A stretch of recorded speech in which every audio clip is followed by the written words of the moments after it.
CM Kumaraswamy ಮುಂದಿರುವಂತ options ಏನೇನು ಅದನ್ನ ನಾವು ನೋಡೋದಾದ್ರೆ ನಾಳೆ ಆದ್ರೂ ಅಷ್ಟೇ, ಬುಧವಾರ ಆದ್ರೂ ಅಷ್ಟೇ ಸಿಎಂ ರಾಜೀನಾಮೆ ಕೊಡೋದು ಫಿಕ್ಸ್ ಅಂತ ಹೇಳಲಾಗ್ತಾ ಇದೆ. ರೆಬಲ್ಸ್ ಆಟಕ್ಕೆ ಕುಮಾರಸ್ವಾಮಿ ಸೇರಿದಂತೆ ದೋಸ್ತಿ ಸರ್ಕಾರ ಕಂಗಾಲಾಗಿ ಹೋಗಿದೆ. ವಿಶ್ವಾಸ ಮತ ಯಾಚನೆಯನ್ನ ನಾನು ಮಾಡ್ತೀನಿ ಅಂತ ಸದನದಲ್ಲೇ ಕುಮಾರಸ್ವಾಮಿ ಅವರು ಹೇಳಿರೋದ್ರಿಂದ ಮುಂದೇನ್ ಮಾಡಬೇಕು ಅಂತ ಮಹತ್ವದ ಚರ್ಚೆ ಆಗ್ತಾ ಇದೆ.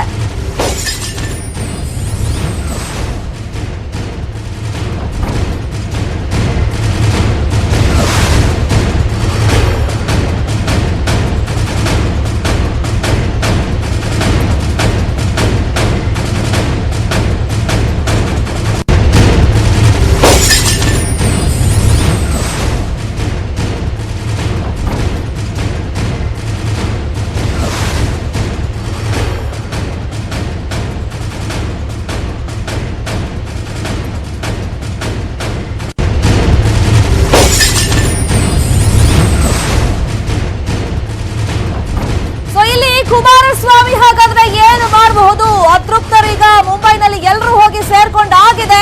ಬಟ್ ಈಗ ಕೊನೆಯ ಪ್ರಯತ್ನ ಅಂತ ಮನವೊಲಿಕೆಯನ್ನ MTB ನಾಗರಾಜ್ ಅವರಿಗೆ ಮಾಡಿದ್ರು ಕೂಡ ಅದು ಕೈಗೂಡ್ಲಿಲ್ಲ, ಸಕ್ಸಸ್ ಆಗಲಿಲ್ಲ. ಈಗೇನಿದ್ರು ಒಂದು ಮ್ಯಾಜಿಕ್ ಆಗ್ಬೇಕಷ್ಟೇ, ಒಂದು ಮಿರಾಕಲ್ ಮ್ಯಾಜಿಕ್ ಏನಾದ್ರೂ ಆದ್ರೆ ಅಷ್ಟೇ ಈ ಸರ್ಕಾರ ಬಚಾವ್ ಆಗೋದಕ್ಕೆ ಸಾಧ್ಯ. ನಾಳೆ ಆದ್ರೂ ಅಷ್ಟೇ, ಇಲ್ಲ ಬುಧವಾರ ಆದ್ರೂ ಅಷ್ಟೇ ಸಿಎಂ ರಾಜೀನಾಮೆ ಕೊಡೋದು ಫಿಕ್ಸ್ ಅಂತ ಹೇಳಲಾಗ್ತಾ ಇದೆ. ಈಗೊಂದು ಮ್ಯಾಜಿಕ್ ಮಿರಾಕಲ್ ಆದ್ರೆ ಮಾತ್ರ ಈ ದೋಸ್ತಿ ಸರ್ಕಾರ ಉಳಿಯೋದಕ್ಕೆ ಸಾಧ್ಯ, ಬಚಾವ್ ಆಗೋದಕ್ಕೆ ಸಾಧ್ಯ. ಇನ್ನು ಸೋಮವಾರ ಅಂತ ಸದನದಲ್ಲಿ ಮೊನ್ನೆ ಕುಮಾರಸ್ವಾಮಿ ಅವರು ಹೇಳಿದ್ರು, ನಾನು ವಿಶ್ವಾಸ ಮತಯಾಚನೆಯನ್ನ ಮಂಡನೆ ಮಾಡ್ತೀನಿ ಅಂತ. ಅದು ಸ್ಪೀಕರ್ ವಿವೇಚನೆಗೆ ಬಿಟ್ಟಿದ್ದು, ಯಾವಾಗ ಹೇಳ್ತಾರೆ ಅಂತ. ಅದರಲ್ಲಿ ಯಡಿಯೂರಪ್ಪ ಅವ್ರ ಪರ್ಮಿಷನ್ ಕೂಡ ಕೇಳಬೇಕಾಗತ್ತೆ ನಾಳೆ ಅಧಿವೇಶನ ಸ್ಟಾರ್ಟ್ ಆದ್ಮೇಲೆ. ಇಲ್ಲ ಬುಧವಾರಕ್ಕೆ ಅಂತ ಮೊನ್ನೆ ಒಂದು ಮಾಹಿತಿ ಬಂದಿತ್ತು, ಬುಧವಾರ ಈ ವಿಶ್ವಾಸ ಮತಯಾಚನೆಯನ್ನ ಮಂಡನೆ ಮಾಡ್ತಾರೆ, ಟೈಮ್ ಸಿಕ್ಕಿದೆ ಅಂತ.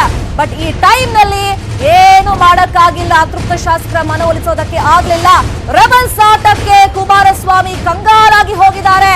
ವಿಶ್ವಾಸ ಮತ ಫೇಲ್ ಆಗುವಂತ ಸಾಧ್ಯತೆ ಸದ್ಯದ ಸಿಚುವೇಶನ್ ಅಲ್ಲಿ ದಟ್ಟವಾಗಿ ಕಾಡ್ತಾ ಇದೆ. ಹಾಗಾಗಿ ದೇವೇಗೌಡರ ಜೊತೆಯಲ್ಲಿ ಕುಮಾರಸ್ವಾಮಿ ಮಹತ್ವದ ಚರ್ಚೆಯನ್ನ ಮಾಡ್ತಾ ಇದ್ದಾರೆ. ಹಾಗಾದ್ರೆ ನಾನು ಏನ್ ಮಾಡಬಹುದು ಮುಂದೆ? ಈಗ ಸರ್ಕಾರವನ್ನ ಉಳಿಸ್ಕೊಳ್ಳೋ ನಿಟ್ಟಿನಲ್ಲಿ ಎಲ್ಲಾ ಪ್ರಯತ್ನಗಳನ್ನ ಮಾಡಿದ್ದಾಗಿದೆ. ವಿಶ್ವಾಸ ಮತ ಯಾಚನೆಯನ್ನ ಮಾಡ್ತೀನಿ ಅಂತ ಸದನದಲ್ಲೂ ನಾನು ಹೇಳ್ಬಿಟ್ಟಿದ್ದೀನಿ. ಅತೃಪ್ತ ಶಾಸಕರು ನಮ್ ಕೈ ಸಿಗ್ತಾ ಇಲ್ಲ, ಮನವೊಲಿಕೆ ಮಾಡಿದ್ರು ಕೂಡ ಅದು ಸಕ್ಸಸ್ ಆಗ್ತಿಲ್ಲ. ಬಹುತೇಕ ಸಂಖ್ಯಾಬಲ ಈಗ ಕಳ್ಕೊಂಡಿರೋದ್ರಿಂದ ವಿಶ್ವಾಸ ಮತ ಯಾಚನೆಯಲ್ಲಿ ಸಾಧ್ಯ ಇಲ್ಲ, ಅದು ಫೇಲ್ ಆಗೋದೆ ಬಹುತೇಕ ಫಿಕ್ಸ್. ನಾಳೆ ವಿಶ್ವಾಸ ಮತವೇನಾದ್ರೂ ಮಂಡಿಸಿದ್ರೆ ಸದನದಲ್ಲಿ ಈ ಸರ್ಕಾರ ಢಮಾರ್ ಆಗುತ್ತೆ. ಹಾಗಾದ್ರೆ ಹೇಗಿದೆ ಈ ಸರ್ಕಾರದ ಸಂಖ್ಯಾಬಲ ನಂಬರ್ ಗೇಮ್? ಯಾವ ರೀತಿ ಆಗಿದೆ? ನ್ಯೂಸ್ 18 ನಲ್ಲಿ ನಾವು ಪೇನ್ ಟು ಪೇನ್ ಮಾಹಿತಿಯನ್ನ ಕೊಡ್ತೀವಿ. ಈಗ ನಾಳೆ ಆದ್ರೂ ಸರಿ ಅಥವಾ ಬುಧವಾರ ವಿಶ್ವಾಸ ಮತ ಯಾಚನೆ ಮಂಡನೆ ಮಾಡಿದ್ರು ಸರಿ ಸದನದಲ್ಲಿ. ಬಟ್ ಇಲ್ಲಿ ಸಿಎಂ ರಾಜೀನಾಮೆಯನ್ನ ಹಾಗಾದ್ರೆ ನಾಳೆನೇ ಕೊಡ್ತಾರಾ ಅಥವಾ ಬುಧವಾರ ಕೊಡ್ತಾರಾ? ನಾಳೆ ಆದ್ರೂ ಸರಿ ಅಥವಾ ಬುಧವಾರನಾದ್ರೂ ಸರಿ, ರಾಜೀನಾಮೆ ಕೊಡೋದಂತೂ ಫಿಕ್ಸ್. ಅದ್ ಯಾವಾಗ ಕೊಡ್ತಾರೆ ಅನ್ನೋದನ್ನ ನೋಡ್ಬೇಕು. ಸುಪ್ರೀಂ ತೀರ್ಪು ಬರೋದು ಮಂಗಳವಾರ. ಹಾಗಾದ್ರೆ ಮಂಗಳವಾರದ ತನಕ ಕುಮಾರಸ್ವಾಮಿ ಅವರು ವೇಟ್ ಮಾಡ್ತಾರಾ?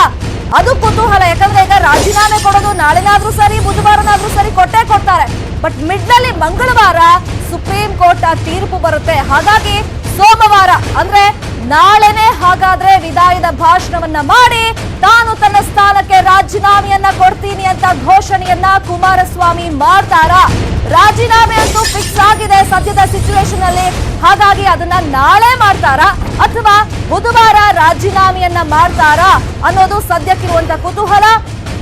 ಈಗ ವಿದಾಯದ ಭಾಷಣವನ್ನ ಸೋಮವಾರ ಮಾಡ್ತಾರಾ, ಬುಧವಾರ ವಿದಾಯದ ಭಾಷಣವನ್ನ ಮಾಡಿ ರಾಜೀನಾಮೆಯನ್ನ ಸದನದಲ್ಲೇ ಘೋಷಣೆ ಮಾಡಿ ಅದನ್ನ ನೇರವಾಗಿ ಅವರು ರಾಜ್ಯಪಾಲರ ಬಳಿ ಹೋಗ್ತಾರಾ ಅನ್ನೋದು ಸದ್ಯಕ್ಕಿರುವಂತ ಕುತೂಹಲ. ಈಗ ರಿಸೈನ್ ಮಾಡೋದಕ್ಕೆ ಮುಹೂರ್ತವನ್ನ ಯಾವಾಗ ಆಯ್ಕೆ ಮಾಡ್ಕೊಳ್ತಾರೆ ಕುಮಾರಸ್ವಾಮಿ ಅವರು ಅನ್ನೋದನ್ನ ಕಾದು ನೋಡ್ಬೇಕು.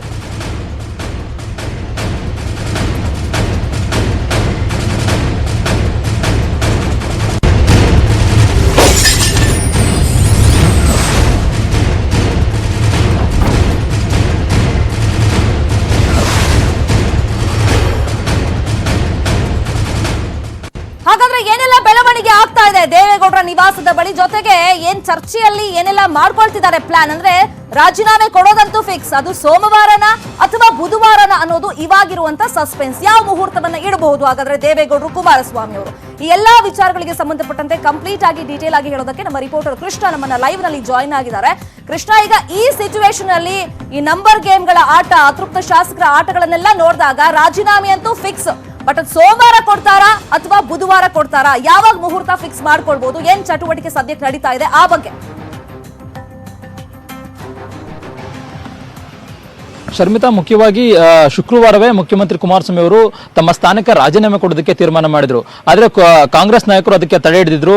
ನೀವು ಆರಾಮಾಗಿರಿ, ತಲೆ ಕೆಡಿಸ್ಕೊಡ್ಬೇಡಿ, ನಾವೇನು ಅತೃಪ್ತ ಶಾಸಕರಿದ್ದಾರೆ ಅವ್ರನ್ನ ನಾವು ಮನವೊಲಿಸಿ ನಿಮ್ ಜೊತೆಗೆ ಸಪೋರ್ಟ್ ಮಾಡುವ ಬೆಂಬಲ ಅಂದ್ರೆ ಏನು ವಿಶ್ವಾಸ ಮತಯಾಚನೆಗೆ ಏನಿದೆ ಅದಕ್ಕೆ ಸಪೋರ್ಟ್ ಮಾಡಿಸ್ತೀವಿ ಅನ್ನೋ ಒಂದು ಭರವಸೆಯನ್ನ ಕೊಟ್ಟಿದ್ರು. ಆದ್ರೆ MTB ನಾಗರಾಜ್ ಅವರ ಇವತ್ತು ನಡೆ ಏನಿದೆ, MTB ನಾಗರಾಜ್ ಆಗಿರ್ಬೋದು, ಸುಧಾಕರ್ ನಡೆ ಏನಿದೆ, ಅದು ಬಹಳಷ್ಟು ಒಂದು ರೀತಿ ದೊಡ್ಡ ಪರಿಣಾಮವನ್ನು ಉಂಟು ಮಾಡಿರುವಂತದ್ದು. ಯಾಕಂದ್ರೆ ನಿನ್ನೆ ಮಾತನಾಡಿದಂತಹ ಶಾಸಕರು ಇದೀಗ ಬೆಂಗಳೂರಿನಿಂದ ಏನು ಮುಂಬೈಗೆ ಹೋಗ್ತಿರುವಂತದ್ದು ಎಷ್ಟು ಸರಿ ಅನ್ನುವಂಥದ್ದು ಇದೀಗ ಕುಮಾರಸ್ವಾಮಿ ಅವರ ಅಲ್ಲಿ ಒಂದು ರೀತಿ ತಲೆ ಕೆಡಿಸಿರುವಂತದ್ದು. ಮುಖ್ಯವಾಗಿ ಈ ಒಂದು ವಿಚಾರವಾಗಿ ಇದೀಗ ಮುಖ್ಯಮಂತ್ರಿ H.D. ಕುಮಾರಸ್ವಾಮಿ ಅವರು ಮಾಜಿ ಪ್ರಧಾನಿ H.D. ದೇವೇಗೌಡರ ಜೊತೆಗೆ ಒಂದು ಚರ್ಚೆಯನ್ನ ಮಾಡ್ತಾ ಇರುವಂತದ್ದು.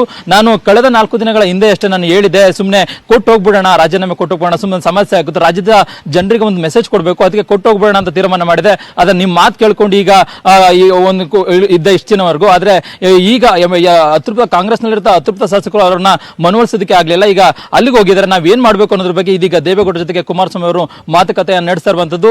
ಇನ್ನೇನಿದ್ರು ಕೂಡ ಸರ್ಕಾರ ಏನು ಉಳಿಸ್ಕೊಳ್ಳೋದಕ್ಕೆ ಏನೆಲ್ಲ ತಂತ್ರಗಳನ್ನ ಮಾಡ್ಕೊಂಡಿದ್ರು ಅವೆಲ್ಲವೂ ಕೂಡ ವಿಫಲ ಆಗಿದೆ. ಇನ್ನೇನಿದ್ರು ಕೂಡ ಏನು ತಮ್ಮ ಸ್ಥಾನಕ್ಕೆ ರಾಜೀನಾಮೆ ಕೊಟ್ಟು ಹೋಗುವಂತದ್ದು. ಹೀಗಾಗಿ ಇದೇ ಒಂದು ವಿಚಾರವಾಗಿ ಇದೀಗ ಕುಮಾರಸ್ವಾಮಿ ಅವರು ದೇವೇಗೌಡರ ಜೊತೆ ಚರ್ಚೆಯನ್ನ ಮಾಡ್ತಾ ಇರುವಂತದ್ದು. ಮುಖ್ಯವಾಗಿ ಈಗಾಗಲೇ ನಾಳೆ ಏನು ಸ್ಪೀಕರ್ ರಮೇಶ್ ಕುಮಾರ್ ಅವರು ಅಂದ್ರೆ ಅವ್ರ ಟೈಮ್ ಕೊಡಬೇಕು, ಯಾವಾಗ ಒಂದು ವಿಶ್ವಾಸ ಮತಯಾಚನೆಗೆ ಯಾವಾಗ ಸಮಯನ ನಿಗದಿ ಸ್ಪೀಕರ್ ರಮೇಶ್ ಕುಮಾರ್ ಅವರು ಮಾತಾಡಬೇಕು.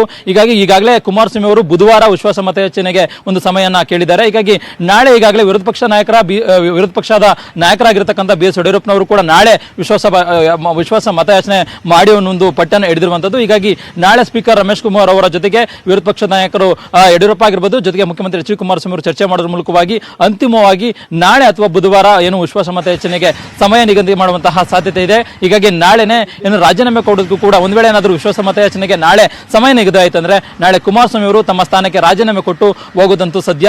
ರಾಜ್ಯಪಾಲರಿಗೆ ರಾಜ್ಯಪಾಲರು ಭೇಟಿ ಮಾಡೋದ್ರ ಮೂಲಕವಾಗಿ ರಾಜೀನಾಮೆ ಕೊಟ್ಟು ಹೋಗೋದಂತೂ ಸತ್ಯ. ಅದೇನೇ ಇದ್ರೂ ಕೂಡ ಕಾಂಗ್ರೆಸ್ನ ನಾಯಕರ ಭರವಸೆಯಂತೆ ಮುಖ್ಯಮಂತ್ರಿ H.D. ಕುಮಾರಸ್ವಾಮಿ ಅವರು ಇಷ್ಟು ದಿನ ಉಳಿದುಕೊಂಡಿದ್ರು ಶರ್ಮಿತಾ. ಆದ್ರೆ ಕಾಂಗ್ರೆಸ್ ನಾಯಕರ ಒಂದು ಪ್ರಯತ್ನ ಏನಿದೆ ಅದು ವಿಫಲ ಆಗಿರೋದ್ರಿಂದಾಗಿ ಕುಮಾರಸ್ವಾಮಿ ಅವರು ಕೂಡ ಒಂದು ಕಂಗೆಟ್ಟಾಗಿದ್ದಾರೆ. ಇವ್ರ ಮಾತನ್ನ ಕೇಳ್ಕೊಂಡು ನಾನು ಇಷ್ಟು ದಿನ ಇದ್ನಲ್ಲಪ್ಪ ಅನ್ನೋ ಒಂದು ಅಭಿಪ್ರಾಯದಲ್ಲೂ ಕೂಡ ಇರುವಂತದ್ದು ಶರ್ಮಿತಾ.